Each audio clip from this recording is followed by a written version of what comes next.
وقال جرير بن عبد الله رضي الله عنه ما رآني رسول الله صلى الله عليه وسلم إلا تبسم في وجهي. Et Jarir ibn Abdillah disait que le prophète sallallahu alayhi wa sallam ne m'a jamais rencontré sans qu'il m'ait souri au visage. Alors qu'aujourd'hui, si quelqu'un te sourit au visage, c'est soit tu vas te dire il a une haja, il a un besoin, d'accord, ou soit alors tu vas te dire aujourd'hui il s'est marié.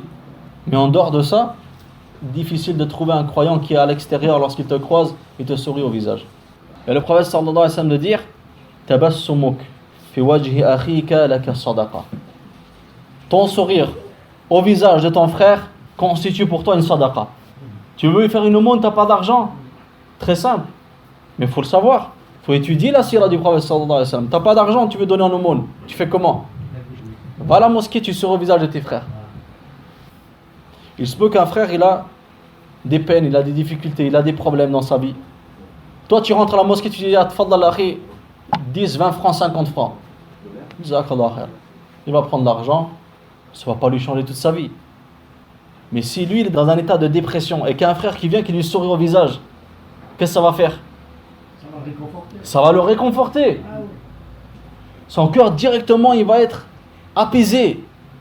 On va dire ah subhanallah. Là il me rappelle que ces problèmes ne sont rien comparés justement à cette fraternité qui est reliée par la foi, par l'iman. Et il gagne en morale. C'est juste ou pas? Wallah, des fois rien que voir le visage souriant de ton frère, ça te rapporte beaucoup plus que si on tendait de l'argent ou on tendait à quelque chose à manger. أحبه الصحابة حبا جما وذلك أكثر ما يحب أحدنا ماله وأولاده. Et sachez mes frères que les compagnons l'ont aimé plus que l'un d'entre nous peut aimer son argent, sa famille et sa propre personne. إن قال استمعوا لقوله وإن أمر تبادروا إلى أمره. Si le prophète sallallahu alayhi wa sallam parlait, ils écoutaient attentivement sa parole. Et lorsqu'il ordonnait, ils s'empressaient tous d'accomplir ce qu'il leur avait ordonné. Parce qu'ils ont compris que chaque chose que tu fais, mon frère, c'est en ta faveur. Allah, il n'a pas besoin de toi. Wallahu ghaniyun 'anil 'alamin. Et Allah se passe des mondes. Il n'a pas besoin d'anges, il n'a pas besoin de prophètes. Et les Sahaba, ils ont compris que si le prophète leur ordonnait de faire quelque chose, c'était parce qu'il y avait une grande récompense après cela. Alors ils s'empressaient de le faire sans demander au prophète sallallahu alayhi wa sallam. C'est obligatoire ou c'est une sunna seulement? C'est obligatoire ou c'est recommandé?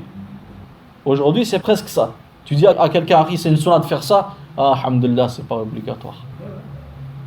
Alors que les compagnons, ils aimaient le prophète sallallahu alayhi wa sallam d'un grand amour, mais ils l'ont prouvé ensuite par son suivi. قال أنس رضي الله عنه لم يكن شخص أحب إليه من رسول الله صلى الله عليه وسلم. Personne n'était plus aimé auprès des compagnons que le prophète sallallahu alayhi wa sallam. Ni leurs épouses, ni leurs enfants, ni personne. Tout cela mes frères parce que le prophète sallallahu alayhi wa sallam il a su réunir entre les meilleurs des comportements et les plus belles manières et moralités. Et lorsque tu arrives à un point où tu regroupes entre les meilleurs des comportements et les plus belles moralités, il ne peut y avoir en fait de résultat après cela que l'amour des gens, le respect des gens.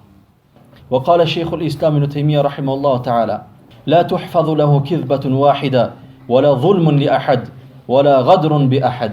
Il n'a jamais été rapporté de lui ne serait-ce qu'un seul mensonge et ni d'injustice sur personne, tout comme le prophète Mohammed sallallahu alayhi wa sallam n'a jamais trahi personne. بل كان أصدق الناس وأعدلهم وأوفاهم بالعهد مع اختلاف الأحوال عليه من أمن وخوف وغنى وفقر وقلة وكثرة. Bien au contraire, le prophète sallallahu alayhi wa sallam était le plus véridique des hommes et le plus équitable d'entre eux. Il respectait tous ses engagements, et ceci malgré tous les bouleversements qu'il a vécus durant sa vie. Il n'a jamais manqué à l'engagement envers les autres, malgré le fait qu'il vacillait entre la sécurité et la peur, entre la richesse et la pauvreté, entre largesse et diminution de biens et de proches, entre temps de paix et temps de guerre. Tout cela, toute cette injustice des hommes ne l'a jamais poussé à être injuste envers eux, car bien sûr il était celui qui a le mieux compris et mieux mis en pratique la parole d'Allah tabaraka wa ta'ala qui a dit وَلَا يَجْرِمَنَّكُمْ شَنَآنُ قَوْمٍ عَلَى أَلَّا تَعْدِلُوا اِعْدِلُوا هُوَ أَقْرَبُ لِلتَّقْوَى. Et que la haine envers un peuple ne vous incite pas à être injuste, soyez juste, car cela est plus proche de la piété. Et le prophète sallallahu alayhi wa sallam était celui qui a le mieux compris cette parole. malgré toutes ses douleurs, toutes ses souffrances, toutes ses peines, toutes les pressions qu'il avait, malgré le fait que les autres le trahissaient, lui il ne trahissait pas.